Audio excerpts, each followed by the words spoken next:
Cumprimento a todos os meus irmãos com a paz de Jesus. Seja bem-vindo ao estudo da lição da Escola Sabatina, número 4, o poder da oração intercessória. Vamos orar. Pai querido que estás nos céus, que bom podermos entrar na Tua presença, Te adorando, Te louvando, Te agradecendo e também pedindo que o Senhor derrame o Espírito Santo sobre mim e os meus irmãos, ao abrirmos a Tua palavra neste momento, em nome de Jesus que pedimos. Amém, Senhor. O poder da oração intercessória. Queridos, é incrível quando você encontra pessoas que não acreditam no poder da oração intercessória. Eu fiquei chocado quando encontrei uma vez, numa das minhas igrejas, um diretor de jovens que me disse, ele era casado, tinha 4 filhos, e ele me disse, eu não acredito na oração intercessória. Eu perguntei a ele, mas como você não acredita na oração intercessória? Isso está na Bíblia. Jesus nos ensinou a interceder pelos outros. Jesus intercedeu por nós. Paulo também praticou a oração intercessória. Por que você não acredita na oração intercessória? Você tem filhos, você tem 4 filhos. Você não ora por eles? Eu aconselho para que você reconsidere este conceito e passe a crer no poder da oração intercessória, porque você pode abrir canais de bênçãos entre o céu e as pessoas por quem você está orando. Queridos, a palavra de Deus nos diz em Tiago capítulo 5 e o verso 16. Este é o verso áureo. Confessai, pois, os vossos pecados uns aos outros e orai uns pelos outros. Isso é oração intercessória, orar uns pelos outros, para serdes curados. Muito pode, por sua eficácia, a súplica de um justo. Os membros da igreja do Novo Testamento, eles sentiam necessidade de orar. Você pode ler em Atos capítulo 4, verso 31, onde diz, tendo eles orado, tremeu o lugar onde estavam reunidos, todos ficaram cheios do Espírito Santo e com intrepidez anunciavam a palavra de Deus. Isto não aconteceu por acaso. Tudo o que aconteceu, o que está descrito aqui neste verso 31 de Atos capítulo 4, foi resultado da oração. Eles oraram e então ficaram cheios do Espírito Santo. Não teriam ficado cheios do Espírito Santo se não tivessem orado. E então diz que eles anunciavam com intrepidez, com coragem, a palavra de Deus. Eles também não teriam anunciado com intrepidez e coragem a palavra de Deus se não fossem homens e mulheres de oração. A oração produz mudanças na vida daqueles por quem oramos, e a oração também produz mudanças incríveis na nossa vida, na vida daqueles que estão orando. Havia uma relação direta entre as orações e o derramamento do Espírito Santo em plenitude e a proclamação poderosa da palavra de Deus. Os discípulos, quando oraram, não suplicaram bênção somente para si mesmos. Sentiam a responsabilidade que pesava sobre eles. Compreendiam que o evangelho devia ser proclamado ao mundo inteiro e clamavam pelo poder do Espírito Santo para cumprir com a missão. Quando nós buscamos a Deus e intercedemos pelos outros, Deus atua em nosso coração e atua na vida daqueles por quem estamos orando. Aleluia! Sejamos homens e mulheres de oração, oração intercessória, oração que produz milagres. Aleluia! Na parte de domingo, uma luta cósmica. Esta é uma luta espiritual, não é uma luta corporal. Não é uma luta que você vence com a força física. É uma luta espiritual contra as potestades, contra os principados, contra os demônios das trevas. Eu convido você para ler comigo agora Apocalipse capítulo 12. Apocalipse capítulo 12 e os versos 7 a 9. Apocalipse capítulo 12 e os versos 7 ao verso 9. Aqui nós lemos. E houve batalha no céu. Miguel e os seus anjos batalhavam contra o dragão, e batalhava o dragão e os seus anjos. 2/3 dos anjos com Miguel, que é Jesus Cristo. Miguel é o nome de guerra, de batalha de Jesus. Ele tinha 2/3 dos anjos e o dragão tinha 1/3 dos anjos. E aqui diz, houve batalha no céu, Miguel e os seus anjos batalhavam contra o dragão, e batalhava o dragão e os seus anjos. Mas não prevaleceram. Aleluia! O dragão, Satanás, não prevaleceu. nem mais o seu lugar se achou nos céus. E foi precipitado o grande dragão, a antiga serpente, chamado o Diabo e Satanás, que engana todo mundo. Ele foi precipitado na terra e os seus anjos foram lançados com ele. Esta luta cósmica começou no céu. O pecado começou no céu. Surgiu no coração de um anjo perfeito. Este é o mistério da iniquidade. Como? Nós não sabemos explicar. Por isso a Bíblia chama de mistério da iniquidade. Mas Lúcifer foi criado como um anjo perfeito, um querubim ungido. Mas surgiu dentro dele, por decisão dele, por escolha dele. Surgiu e cresceu dentro dele a inveja, o orgulho e a rebelião. Outro texto que nos fala também dessa luta espiritual, na qual você e eu estamos empenhados de corpo inteiro, está em Efésios. Abra sua Bíblia, em Efésios capítulo 6. Efésios capítulo 6 e os versos 12 em diante. Efésios capítulo 6 e os versos 12 em diante. Aqui nós lemos: porque não temos que lutar contra a carne e o sangue. Não é contra homens e mulheres que você luta. Não é contra o seu marido, contra a sua esposa. Não é contra o seu patrão, não é contra o seu empregado. Não, a nossa luta não é contra homens e mulheres. Por isso Paulo está dizendo, porque não temos que lutar contra a carne e o sangue, mas sim contra os principados, contra as potestades, contra os príncipes das trevas deste século, contra as hostes espirituais da maldade nos lugares celestiais. Ora, queridos, se nós temos que lutar contra demônios, contra anjos que se rebelaram contra Deus, que são muito mais poderosos do que eu, do que você, nós não podemos enfrentá-los com a nossa inteligência, com a nossa esperteza, com a nossa força física. Nós precisamos de poder espiritual para lutar contra seres espirituais. Por isso Jesus Cristo nos ensinou uma vida de oração. Por isso Jesus viveu uma vida de oração, oração constante. Jesus orava à noite, de madrugada, ao amanhecer, ao caminhar. Jesus orava constantemente, porque ele entendia esta luta espiritual contra o demônio, contra o príncipe das trevas, que é Satanás. Quando Jesus nasceu nesta terra, ele foi crescendo e sendo educado por Maria, sua mamãe, ensinando-o a ler nas Sagradas Escrituras, e quando ele tinha 12 anos de idade, lá no Templo de Jerusalém, ele demonstrou, na resposta que ele deu para José e Maria, Jesus demonstrou que ele já sabia que ele era filho de Deus. Porque quando perguntaram, não sabias que nós estávamos procurando por você? E Jesus respondeu, não sabeis que me convém cuidar dos negócios do meu Pai? E apontou para cima.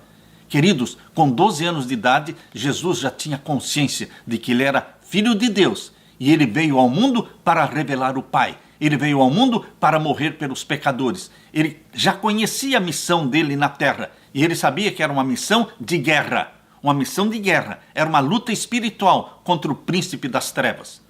Será que você e eu temos consciência de que nós somos também filhos e filhas de Deus? Você tem a certeza, a plena certeza, de que você é filho de Deus, filha de Deus?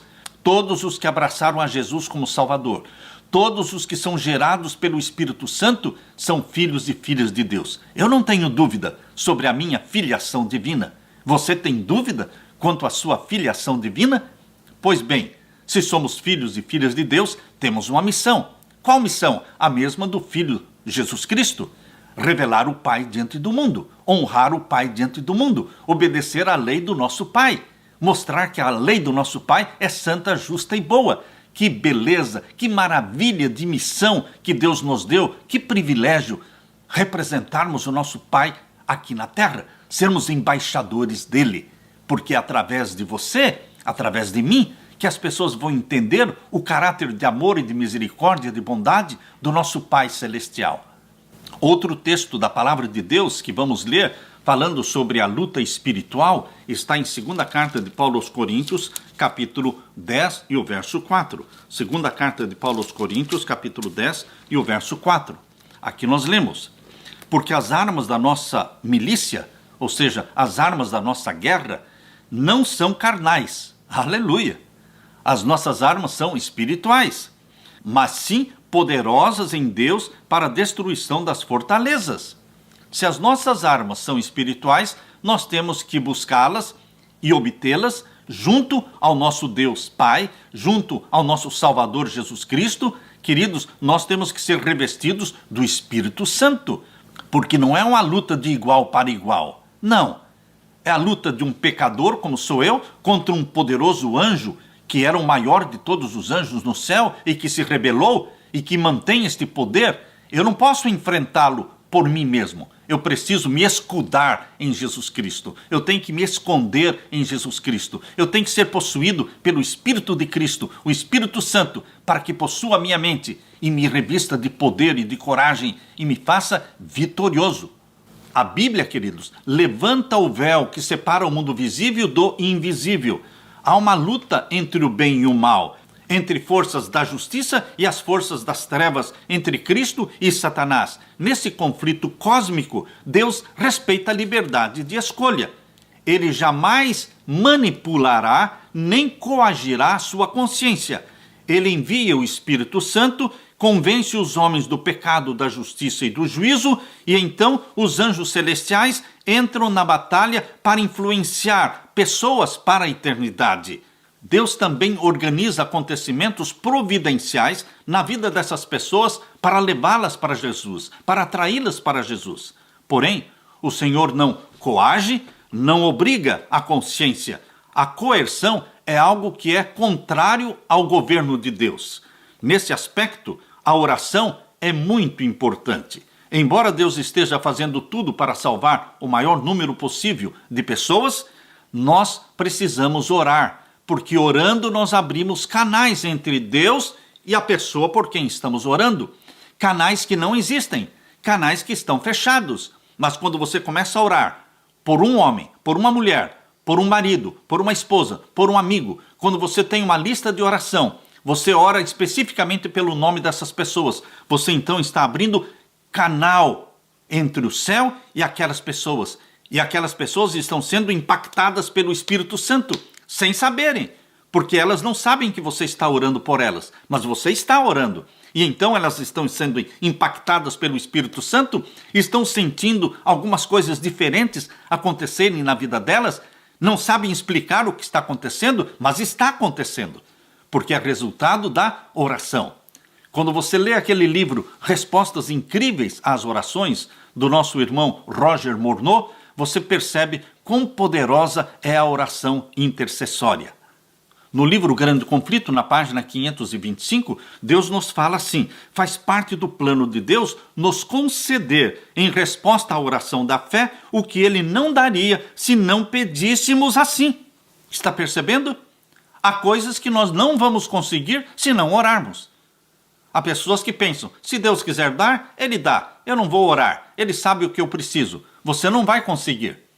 Vou ler de novo o pensamento. Faz parte do plano de Deus nos conceder, em resposta à oração da fé, o que Ele não daria se não pedíssemos em oração. Ao tratarmos do assunto da oração intercessória, devemos reconhecer humildemente que não entendemos tudo como funciona. Eu não sei como funciona tudo, mas eu sei que funciona a oração intercessória. Então, vamos orar uns pelos outros. Aleluia! Na parte de segunda-feira, Jesus, o poderoso intercessor. Eu e você temos em quem nos espelhar. Jesus Cristo nos ensinou a orar uns pelos outros, porque Jesus orava muito pelos discípulos.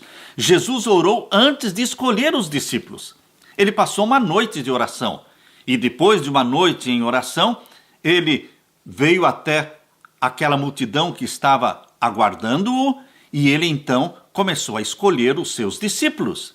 Queridos, foi o Espírito Santo que revelou para Jesus Cristo quais seriam as pessoas que ele deveria escolher como apóstolos.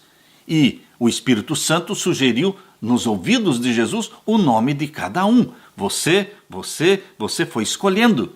Abra sua Bíblia em Lucas capítulo 3, verso 21. Lucas capítulo 3 e o verso 21.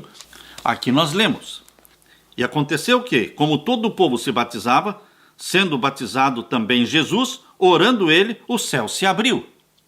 No momento do batismo Jesus orou, e os céus se abriram, e o Espírito Santo desceu em forma corpórea de uma pomba e repousou sobre Jesus Cristo. Jesus orou quando criança, Jesus orou para iniciar o seu ministério. Aliás, antes de Jesus iniciar o seu ministério, ele passou 40 dias no deserto, em jejum e em oração. Ah, queridos, Jesus entendia que a guerra dele era uma guerra espiritual. Por isso, 40 dias sem comer, deixou-o fraco fisicamente, ele ficou pele e osso, desfigurado, cumprindo aquela profecia de Isaías 53, que diz: olhando nós para ele, nenhuma beleza víamos para que o desejássemos, não tinha parecer e nem formosura. Foi assim que Jesus ficou depois de 40 dias sem comer, pele e osso, mas ele era um gigante no poder do Espírito Santo. A oração e o jejum fizeram de Jesus Cristo um gigante espiritual, porque ele sabia que a luta dele era uma luta contra o príncipe das trevas. Será que você e eu estamos conscientes de que a nossa luta é com o mesmo príncipe das trevas? E estamos aqui passeando pela terra, brincando pela terra, desconhecendo que a terra não é terra. A terra é, na realidade, um campo de batalha. Você e eu estamos em pleno campo de batalha. É guerra, meu irmão. É guerra entre o bem e o mal. É guerra entre o reino da luz de nosso Senhor e o reino das trevas de Satanás. E nós pertencemos ao reino da luz e temos que nos revestir das armas da luz, das armas espirituais do nosso Senhor Jesus Cristo. Abra sua Bíblia em Lucas capítulo 22. Lucas 22 e o verso 31 em diante. Lucas 22 e os versos 31 em diante. Aqui diz: disse também o Senhor a Simão: Simão, eis que Satanás vos pediu para vos cirandar como trigo. Satanás quer cirandar, quer nos tentar a todos. Não foi somente Pedro. Você também e eu. Ele quer cirandar, ele quer nos derrubar. E Jesus Cristo orou por Simão Pedro e ele ora por você e por mim. Mas nós temos que ter consciência desta guerra espiritual. Há muitos cristãos que vivem como se não estivessem em guerra. Eles vivem só assistindo filmes. Eles, sábado à noite, pegam os filmes para assistir e vão até madrugada assistindo filmes. Eles só querem festa, eles só querem passeios. Eles não estão conscientes de que estão vivendo em plena guerra, num campo de batalha. Acorde, meu querido irmão. Acorde, meu querido irmão. Nós precisamos buscar o batismo do Espírito Santo. Nosso reino não é daqui. Não podemos nos entreter com as coisas do mundo. Não podemos amar as coisas do mundo. As coisas do mundo estão aí na internet, estão aí na pornografia, estão nos filmes de Hollywood, estão nas novelas, estão nos alimentos que não foram criados para você comer. Queridos, nós temos que nos conscientizar da guerra espiritual e nos revestirmos do poder do Espírito Santo para sermos gigantes espirituais, heróis da fé. Continuamos a leitura aqui de Lucas capítulo 22 e agora o verso 32. Mas eu roguei por ti, para que a tua fé não desfaleça, e tu, quando te converteres, confirma os teus irmãos. Jesus foi claro, direto. Eu roguei por ti, Pedro. Eu estou orando por você, para que você não caia, para que você se converta. E quando você se converter, você vai ajudar muito os seus irmãos. Queridos, muitas vezes nós pensamos que nós estamos convertidos porque fomos batizados, porque somos pastores, ou porque somos anciãos da igreja, ou porque estamos na igreja há 30, 40 anos, pensamos que estamos convertidos. Pedro estava andando com Jesus Cristo e ainda não tinha sido convertido. Depois de 3 anos e meio andando com Jesus, Jesus ainda disse: eu estou orando por ti para que te convertas. Será que nós já estamos convertidos? Será que nós já nos desiludimos com este mundo? Será que este mundo já perdeu seus encantos para nós? Será que nossa mente está apaixonada e obcecada pelo céu? Pelas visões do céu? Por estarmos com Jesus Cristo? Será que o que mais você deseja é o batismo do Espírito Santo? Será que o que você mais deseja é salvar sua esposa, seu marido, seus filhos e apresentar a sua família salva diante de Jesus Cristo? Queridos, nós temos que criar dentro da nossa casa um muro de proteção, um refúgio para os nossos filhos. Nós não podemos trazer para dentro do nosso lar a tentação, os filmes, os desenhos, queridos, as músicas do mundo, os alimentos do mundo. Nós não podemos transformar o nosso lar num lugar de tentação para os nossos filhos. Muitas vezes a tentação está na cozinha, está na sala, está dentro dos quartos dos filhos. Nós não podemos transformar nossas casas, nossos lares em tentações para os nossos filhos. Nossos lares foram criados por Deus para serem lugar de refúgio, de proteção, lugar onde habitam os anjos de Deus. Abra sua Bíblia em Hebreus capítulo 7, verso 25. Hebreus capítulo 7 e o verso 25. Aqui nós lemos: portanto, pode também salvar perfeitamente os que por ele se chegam a Deus, vivendo sempre para interceder por eles.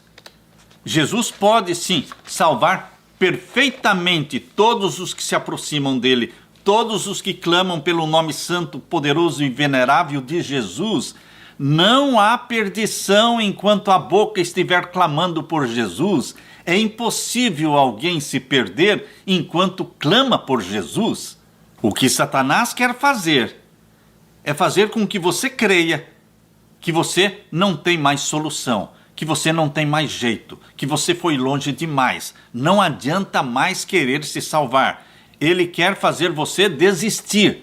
Mas, meu querido irmão, enquanto você estiver clamando pelo nome santo e poderoso de Jesus, há salvação, há perdão, há esperança, porque Jesus já fez tudo. A salvação não depende do que eu faço, a salvação depende do que Jesus fez e continua fazendo por mim e em mim.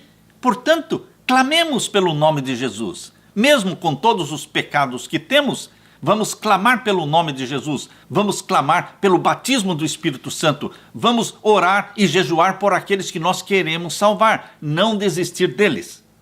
Ganhar almas para Jesus é resultado de oração. Quando você começa a estudar a Bíblia com as pessoas, quando você entra nos lares e começa a ficar por dentro das lutas e das guerras e dos problemas que existem dentro daquele lar, você começa a interceder por aquele lar. Você deixa de ser egoísta, um cristão egoísta, e começa a se interessar pela salvação do seu vizinho ou daquelas famílias com quem você está estudando a Bíblia. Ganhar almas é resultado de oração, sim. E a oração também muda a sua própria vida dentro da sua casa. Quando você começa a orar bastante por outras pessoas, pela salvação de outras pessoas, a salvação também começa a acontecer dentro do seu lar. Os que ganham pecadores para Jesus são homens e mulheres de oração.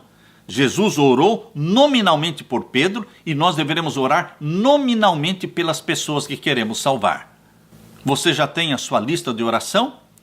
A sua lista de oração tem que começar com o seu nome, em primeiro lugar. Depois o da esposa, dos filhos, aí vem então uma inumerável lista de pessoas, amigas e familiares que você quer salvar. Mas lá no topo tem que estar o seu nome, buscando a santidade de Jesus e o batismo do Espírito Santo para você, para sua esposa, para os seus filhos. Há pessoas que pensam que iniciar uma oração orando por si mesmo é egoísmo. Não, meus queridos. A primeira coisa que você e eu temos que buscar é a santificação da nossa alma. Se nós não buscarmos a santificação da nossa alma, se nós não buscarmos o batismo do Espírito Santo para nós não vamos conseguir que isto aconteça também na vida dos outros. Por quem você está orando atualmente? Quantas pessoas você tem na sua lista de oração? Que Deus te abençoe nesta missão de ser intercessor. Na parte de terça-feira, as orações intercessórias de Paulo. Paulo era um grande intercessor. Paulo visitava, viajava, ia fundando igrejas e depois ele continuava orando por aquelas igrejas que ele fundou. Ele tinha amor por aquelas almas. Ele olhava para aquelas pessoas como filhos e filhas na fé. Como a gente se interessa por filhos e filhas na fé. Nas minhas orações, eu digo: Senhor Jesus, esta pessoa, esta mulher, este homem, este jovem, eles são meus filhos na fé. Ouve a minha oração por eles, querido Jesus, porque eu estou orando pelos meus filhos na fé. É bom ter filhos e filhas na fé. Paulo tinha muitos filhos na fé. A oração intercessória é bíblica. Durante todo o seu ministério, Paulo orou pelos novos conversos nas igrejas que ele estabeleceu através do seu ministério evangélico. Ele acreditava que algo acontecia quando ele orava, algo que não aconteceria se ele não orasse. Abra sua Bíblia então agora em Efésios capítulo 1, vamos ler os versos 15, Efésios capítulo 1 e o verso 15 até o verso 21. Aqui nós lemos: pelo que, ouvindo eu também a fé que entre vós há no Senhor Jesus e o vosso amor para com todos os santos, não cesso de dar graças a Deus por vós. Que lindo! Está entendendo as palavras de Paulo? Não cesso de dar graças a Deus por vós, lembrando-me de vós nas minhas orações. Paulo era transparente, era sincero. Ele diz: eu estou orando por vocês, cristãos da cidade de Éfeso. Eu não cesso de dar graças por vocês e eu não me esqueço de vocês nunca nas minhas orações. Por quê? Verso 17. Para que o Deus de nosso Senhor Jesus Cristo, o Pai da glória, vos dê em seu conhecimento o espírito de sabedoria e da revelação, tendo iluminados os olhos do vosso entendimento, para que saibais qual seja a esperança da sua vocação e quais as riquezas da glória e da sua herança nos santos, e qual a sobreexcelente grandeza do seu poder sobre nós, os que cremos segundo a operação da força do seu poder, que manifestou em Cristo, ressuscitando-o dos mortos e pondo-o à sua direita nos céus, acima de todo principado e poder, e potestade e domínio, e todo o nome que se nomeia, não só neste século, mas também no século vindouro. Paulo não somente orou pelos cristãos da cidade de Éfeso, mas ele disse quais eram os assuntos, os temas pelos quais ele orava quando lembrava dos cristãos de Éfeso. Paulo orava para que Deus desse aos cristãos de Éfeso sabedoria, discernimento espiritual, que iluminasse a mente deles com a verdade e lhes desse a esperança da vida eterna. Ele também orou para que eles experimentassem a poderosa atuação do poder de Deus, o Espírito Santo. O Senhor é tão poderoso, o Senhor Deus, nosso Pai, é tão forte que ressuscitou Jesus dentre os mortos, um evento que estabeleceu o fundamento da sua esperança e da vida eterna em Cristo. A oração de Paulo termina lembrando aos cristãos de Éfeso das riquezas da glória de Cristo e da sua herança. Os efésios devem ter ficado muito animados, sabendo que Paulo estava orando por eles e conhecendo os pontos, os assuntos sobre os quais ele estava orando. Agora abra sua Bíblia em Filipenses capítulo 1 e os versos 3 a 11. Filipenses 1, versos 3 a 11. Dou graças ao meu Deus todas as vezes que me lembro de vós, fazendo sempre com alegria oração por vós em todas as minhas súplicas. Orando por vocês em todas as minhas súplicas. Paulo não era mentiroso, ele está falando a verdade. Ele orava em todas as orações, lembrando dos cristãos da cidade de Filipe. E o verso 5, peço pela vossa cooperação no Evangelho, desde o primeiro dia até agora, tendo por certo isto mesmo, que aquele que em vós começou a boa obra, a aperfeiçoará até o dia de Jesus Cristo. Como tenho por justo sentir isto de vós todos, porque vos retenho em meu coração, pois todos vós fostes participantes da minha graça, tanto nas minhas prisões como na minha defesa e confirmação do Evangelho, porque Deus me é testemunha das saudades que de todos vós eu tenho, em entranhável afeição de Jesus Cristo, e peço isto, que o vosso amor abunde mais e mais em ciência e em todo conhecimento. Paulo disse: Deus é testemunha das saudades que eu tenho de vocês. Queridos, Paulo amava os seus filhos e suas filhas na fé. Não se esquecia deles. Isso também ocorre com você e comigo.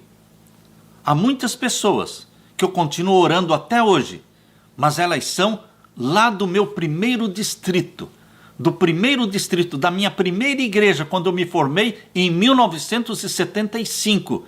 A primeira igreja que me deram foi Santa Quitéria, lá em Curitiba. Há pessoas que eu oro por elas até hoje, depois de mais de 40 anos de ministério. Queridos, Paulo não se esquecia dos filhos e filhas na fé. Estas palavras de Paulo, aqui em Filipenses, são palavras que inspiram e encorajam. Elas estão repletas de promessas, bem como de apelos para que sejamos preenchidos com amor, o conhecimento e o discernimento que vem do conhecimento de Jesus, a fim de podermos ser tudo o que Deus deseja que sejamos em nome de Jesus Cristo. Queridos, as orações intercessórias de Paulo inspiram você também e a mim a sermos intercessores pelos nossos irmãos. Aleluia! Na parte de quarta-feira, poderes invisíveis em atuação. Poderes invisíveis porque os demônios são invisíveis e os anjos de Deus são invisíveis. Existe uma guerra entre os poderes das trevas e os poderes da luz. Existe uma guerra entre os anjos que permaneceram leais a Deus e os demônios que se rebelaram contra Deus. E nós, você e eu, estamos bem no meio desta guerra. E nós tomamos partido. Nós tomamos partido ao lado de Jesus Cristo e ganhamos, em consequência disso, o ódio de Satanás. Mas que importa, queridos? Se nós temos o amor de Jesus Cristo, não me importa o ódio de Satanás. Se eu tenho a proteção dos anjos poderosos de Jesus Cristo, eu não me importo com os demônios. Nosso foco tem que ser Jesus, tem que ser a bênção de Jesus, tem que ser a presença dos anjos de Jesus ao nosso lado. Esse tem que ser o nosso foco. Quando nós oramos, as coisas começam a acontecer. Há poder no marido que ora com a esposa. Há poder em orarem juntos. Não é só o marido orar pela esposa, mas é orar junto com a esposa. Por favor, marido, por favor, esposa, abracem-se de manhã e à noite. Façam a oração abraçadinhos. Há poder quando o marido e a esposa oram abraçadinhos um ao outro. Há poder quando o marido impõe as mãos sobre a cabeça da esposa e pede a bênção sobre ela. Há poder quando a esposa impõe as mãos sobre a cabeça do marido e ora sobre ele. Que conforto eu tenho quando eu estou aqui estudando, preparando-me para fazer uma live. A Leila sai lá do quarto e vem até aqui na minha mesa e segura nas minhas mãos e ela faz uma oração comigo. Queridos, há poder nisso. Enquanto eu estou aqui pregando, fazendo a live, ela está fechada dentro do quarto, orando, intercedendo. Queridos, maridos e esposas precisam se unir no Evangelho de Jesus Cristo. A nossa luta é contra as potestades das trevas, contra os demônios. E nós precisamos nos unir, maridos e esposas, se unirem para protegerem os filhos, para fazerem do lar um refúgio, uma proteção para os filhos. A oração intercessória é uma poderosa arma na batalha contra o mal, neste grande conflito. Uma das revelações que nós encontramos na Bíblia sobre o poder da oração intercessória, nós vemos lá em Daniel capítulo 10. Abra a sua Bíblia em Daniel capítulo 10. Aqui nós encontramos o mais vívido exemplo do poder da oração intercessória. Por 3 semanas, Daniel estava orando e jejuando. Capítulo 10, verso 1, nós lemos: no ano 3º de Ciro, rei da Pérsia, foi revelada uma palavra a Daniel, cujo nome se chama Beltesazar, e a palavra é verdadeira e trata de uma guerra prolongada.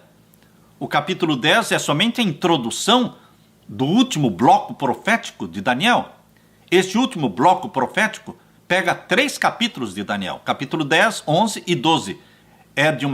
Está falando de uma guerra prolongada, por isso diz aqui, trata-se de uma guerra prolongada. E o verso 2 diz: naqueles dias eu, Daniel, estive triste por 3 semanas completas, 21 dias.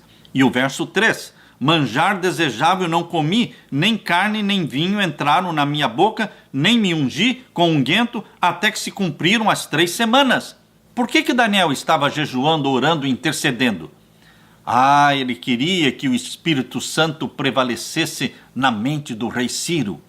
Ele queria que o Espírito Santo convencesse Ciro de cumprir com a profecia e libertar o povo de Deus de Babilônia para que voltassem para Jerusalém. Mas a guerra, para ter domínio sobre a mente do rei Ciro, Era uma guerra terrível. Deus queria ter domínio sobre a mente de Ciro, mas o diabo também queria ter domínio sobre a mente de Ciro. E existia então esta guerra real, verdadeira, entre os anjos de Deus e os anjos de Satanás. Gabriel estava ali lutando contra Satanás, para que Satanás fosse afugentado e Ciro pudesse ser influenciado pelo Espírito Santo para libertar e abençoar o povo de Deus. Mas aqui nós lemos no capítulo 10, no verso 13, mas o príncipe do reino da Pérsia, o príncipe do reino da Pérsia é Satanás, se pôs defronte de mim. Quem está falando é Gabriel. Gabriel era o anjo que estava falando com Daniel, e é Gabriel que está lutando contra Satanás. E aqui diz, mas o príncipe do reino da Pérsia, que é Satanás, se pôs defronte de mim, Gabriel, 21 dias, 3 semanas, uma guerra incessante de 21 dias entre Gabriel e Satanás. E eis que Miguel é Jesus Cristo, é o nome de guerra de Jesus. E eis que Miguel, o príncipe dos príncipes, veio para me ajudar, e eu fiquei ali com os reis da Pérsia. Venceu Jesus Cristo, venceu Miguel. Satanás foi afugentado e cumpriu-se a profecia, porque Ciro cumpriu a profecia. O primeiro decreto libertando o povo de Deus de Babilônia para voltar para Jerusalém e reconstruir Jerusalém saiu da mão de Ciro. Isto foi no ano 537 a.C. Você deve se lembrar da profecia que o profeta Jeremias havia predito, que os judeus ficariam no cativeiro babilônico por 70 anos. Ao fim da vida de Daniel, esse período estava terminando no ano 539. E no ano 537 foi quando Ciro emitiu o decreto para a reconstrução de Jerusalém. Por 2 anos, o povo de Deus estava esperando que o decreto fosse dado, porque eles sabiam, porque o nome de Ciro tinha sido colocado na profecia. Lá dizia que Ciro libertaria o povo de Deus e reedificaria Jerusalém. Então, desde que Ciro assumiu o trono, 539 até 537, eles estavam aguardando que Ciro cumprisse a profecia. No entanto, o profeta estava preocupado com a oposição severa que os judeus estavam sofrendo em relação à reconstrução do templo e da cidade de Jerusalém. Daniel jejuou e orou por 3 semanas. Ele intercedeu fervorosamente pelo seu povo. No final desse período, um glorioso ser angelical apareceu a ele, Gabriel. Queridos, Miguel, o grande príncipe, Jesus Cristo, ele veio e derrotou e venceu a Satanás, mas isto aconteceu não do dia para a noite, isto aconteceu no final dos 21 dias de jejum e de oração de Daniel. Perceba que orações e jejuns produzem efeito, produzem mudanças. Por isso você precisa orar pelos seus filhos, pela sua esposa, pela sua família, jejuar por eles, para que as mudanças aconteçam.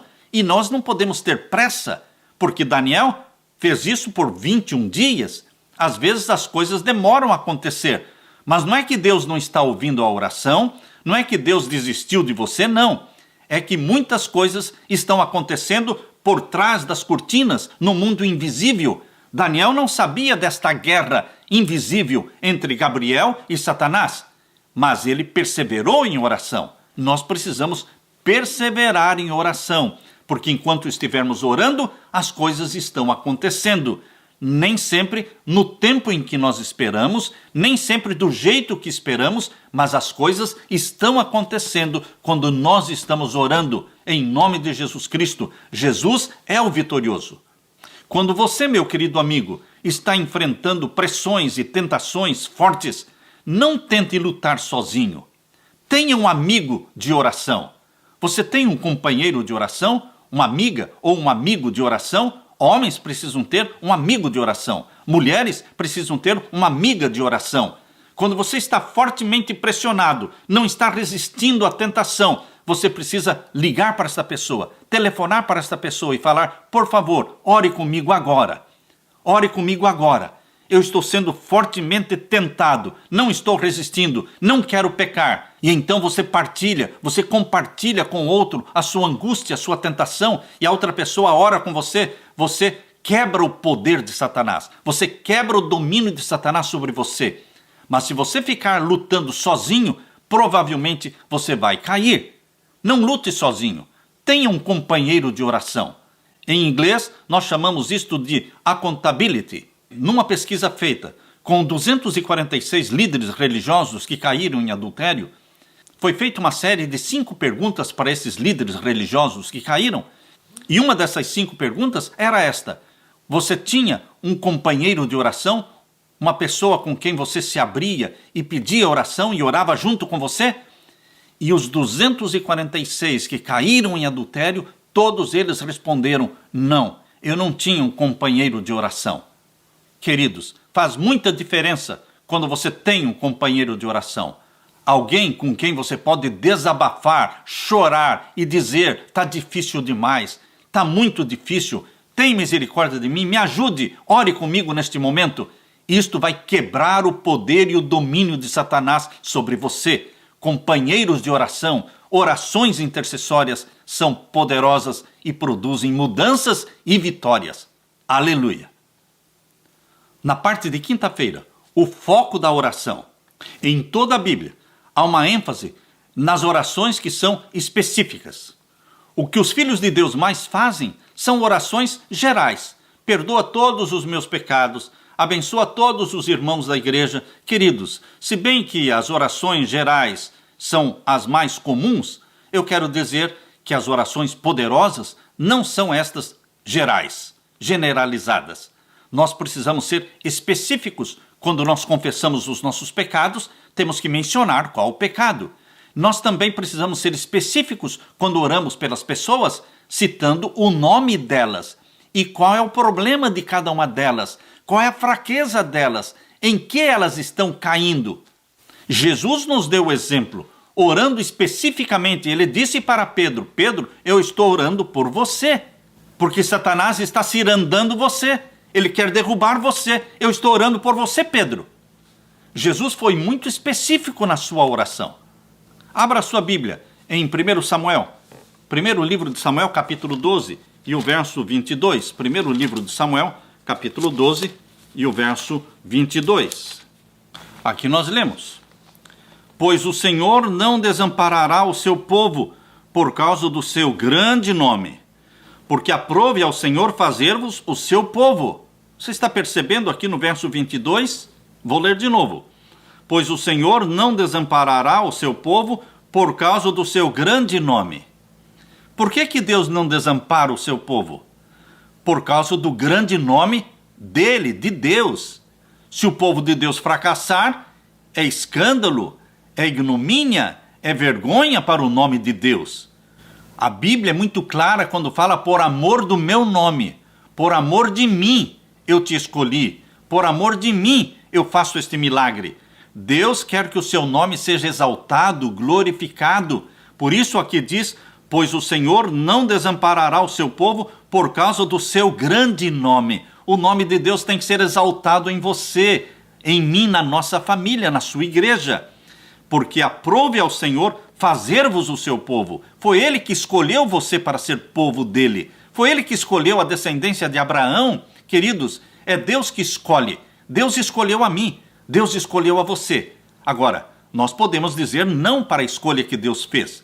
Jesus Cristo morreu por mim e por você antes de nascermos. Ou seja, Ele nos escolheu. Mas muitos, infelizmente, rejeitam a escolha que Deus fez. E o verso 23. E quanto a mim, longe de mim, que eu peque contra o Senhor, deixando de orar por vós. Percebam aqui o que Samuel está falando? Ele está falando que deixar de orar pelas pessoas é pecado. Por isso ele fala claramente: e quanto a mim, longe de mim, que eu peque contra o Senhor, deixando de orar por vós. Antes vos ensinarei o caminho bom e direito.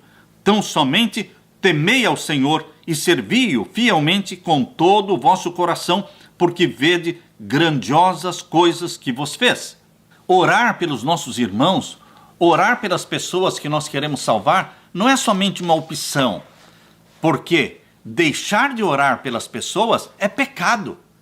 É pecado nós termos uma religião egoísta que só pensa em si mesmo, quando você só ora por si mesmo, quando você só ora pela sua família, e o resto do mundo que se perca? Não. Isto é religião egoísta. É pecado não interceder. É pecado não se condoer com os pobres, necessitados, aqueles que estão famintos, aqueles que estão perdidos. É pecado não ser sensível à necessidade dos nossos irmãos. Por isso Jesus disse, lá em Mateus capítulo 25, que quando ele vier, ele dirá: vinde benditos do meu Pai, possuí por herança o reino que vos está preparado desde a fundação do mundo. Por quê? Porque eu tive fome e me destes de comer, eu tive sede e me destes de beber, eu estava nu e me vestistes. Vocês estão percebendo como Jesus Cristo valoriza o nosso interesse, esse desprendimento que temos a favor dos pobres, dos necessitados, dos perdidos? É isso que conta para Jesus Cristo. Porque quando os filhos de Deus perguntaram para Jesus, mas quando é que nós te vimos com sede, com fome ou nu? Jesus disse, quando vocês fizeram a um destes meus pequeninos irmãos, a mim o fizeram. Por isso, queridos, quando vocês estão orando pela salvação dos seus irmãos, das suas irmãs, dos seus amigos, Deus ouve, Deus abençoa e Deus também traz salvação para a sua casa, para a sua família. Porque é impossível você ser um canal de bênçãos para as outras pessoas e parte destas bênçãos não ficarem com você. Ficam, sim, porque as bênçãos que vêm do céu por este canal, que é você, ao passar estas bênçãos para as outras pessoas, muitas destas bênçãos ficam com você, com a sua família. Aleluia! Agora abra a sua Bíblia em 1ª Carta de João, capítulo 5. 1ª Carta de João, capítulo 5 e os versos 14 a 16. 1ª Carta de João, capítulo 5 e os versos 14 a 16. E esta é a confiança que temos nele, que se pedirmos alguma coisa segundo a sua vontade, ele nos ouve. O que é pedirmos alguma coisa segundo a sua vontade? Pedirmos coisas que já sabemos que Deus quer dar. Deus quer dar perdão, então ele nunca vai negar o perdão. Ele quer salvar as pessoas, sua esposa, seus filhos, seus amigos, quer. Então ele nunca vai se negar em ouvir a sua oração quando você está orando pela salvação das pessoas. Deus quer que o reino de Jesus Cristo seja implantado? Sim, então ele nunca vai se negar a ouvir a oração de alguém que está orando para a disseminação, para a implantação do reino de Cristo na terra. Isto quer dizer orar segundo a sua vontade. E o verso 15. E se sabemos que nos ouve em tudo o que pedimos, sabemos que alcançamos as petições que lhe fizemos. E o verso 16. Se alguém vir pecar o seu irmão, pecado que não é para a morte, orará e Deus dará a vida àqueles que não pecarem para a morte. Há pecado para a morte e por isso não digo que ore. Há pecados que são para a morte. Existe na Bíblia o pecado contra o Espírito Santo. Queridos, aqueles que pecaram contra o Espírito Santo, não adianta você orar por eles. Só que nós não sabemos quem pecou contra o Espírito Santo e quem não pecou. Então nós oramos por todos. Mas, obviamente, aqueles que já pecaram contra o Espírito Santo, aqueles que por insistirem tanto num pecado conhecido, num pecado voluntário, num pecado de rebelião, já entristeceram o Espírito Santo e o Espírito Santo já abandonou-as. Nós não sabemos quem são estas pessoas. Somente Deus sabe. Mas nós oramos por todos. Não vamos deixar de orar. Qual é o pecado que não é para a morte? Todos os pecados serão para a morte se insistirmos na prática destes pecados. Todo pecado que não for confessado, todos os pecados conhecidos, familiares a você, conscientes, e que você insiste em praticá-los, eles vão resultar em pecados para a morte. Mas, considerando que você e eu não sabemos quem já pecou contra o Espírito Santo e quem não pecou contra o Espírito Santo, isso não pertence a mim, não pertence a você, nós deveremos continuar orando e jejuando, insistindo pela salvação de todos aqueles que nós queremos salvar. Eu gostaria de destacar neste ponto, meus queridos, a bênção da oração em voz alta. Há pessoas que têm receio de orar em voz alta, pensando que Satanás vai ouvir a oração delas. Pouco importa, meu querido irmão, se Satanás vai ouvir a minha oração ou não. Eu adoro, eu canto a Deus, eu quero que ele saiba que eu adoro a Jesus Cristo. Eu quero que ele saiba que eu estou apaixonado por Jesus Cristo. Eu quero que ele saiba que eu confessei os meus pecados a Jesus Cristo, que eu rompi com os meus pecados. Satanás precisa saber que nós pertencemos a Jesus. Por isso, é poderosa a oração em voz alta. É poderoso o cântico em voz alta. É poderosa as intercessões em voz alta. Quando você se fecha dentro do seu quarto e você abre a boca e fala com Deus, isso produz uma impressão poderosa na sua própria mente. Aprendamos a orar em voz alta, onde somente Deus pode ouvir a nossa oração, fechados dentro do quarto. É esta comunhão pessoal que nós não podemos perder. Nós precisamos ter o culto da família toda manhã e toda noite. Mas aqui eu estou falando da oração pessoal. Você sozinho com Deus, em voz alta, abrindo o coração, chorando, desabafando, confessando. A oração em voz alta nos ajuda de modo especial, porque nos mantém concentrados. Há pessoas que têm dificuldade para se concentrar. Quando estão orando silenciosamente ou mentalmente, a mente divaga facilmente.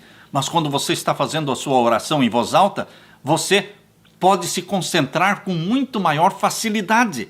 Quando temos tempo para orar e estamos em nosso local de oração e derramamos o coração a Deus em voz alta, nossa vida de oração se torna muito mais significativa, muito mais vibrante. Não precisamos nos preocupar com Satanás ouvindo a nossa oração. Não. Foquemos Jesus Cristo, louvemos Jesus Cristo, falemos do amor a Ele, da paixão por Ele, exaltemos o nome santo e venerável de Jesus Cristo. Satanás é afugentado daquele lugar onde o nome de Jesus está sendo exaltado. No livro Testemunhos para a Igreja, volume 1, página 346, Deus fala assim: ao som da fervorosa oração, todo o exército de Satanás treme. Porém, há muitos cristãos que são tão tímidos para louvar a Deus, eles nem louvam com a voz audível, eles nem oram com a voz audível, porém, eles também não têm uma vida cristã vibrante. Eles também não estão incendiados pelo Espírito Santo. Por quê? Querem viver no anonimato, querem orar no anonimato, querem cantar no anonimato, mas a vida cristã não foi criada para viver no anonimato. Nós somos luz que aparece, nós somos sal da terra que faz diferença no alimento e no ambiente onde está. Que Jesus Cristo derrame o Espírito Santo sobre você, meu irmão. Que tenhamos uma forte e vibrante vida de oração. Que Deus te abençoe. É a minha oração. Em nome de Jesus. Amém.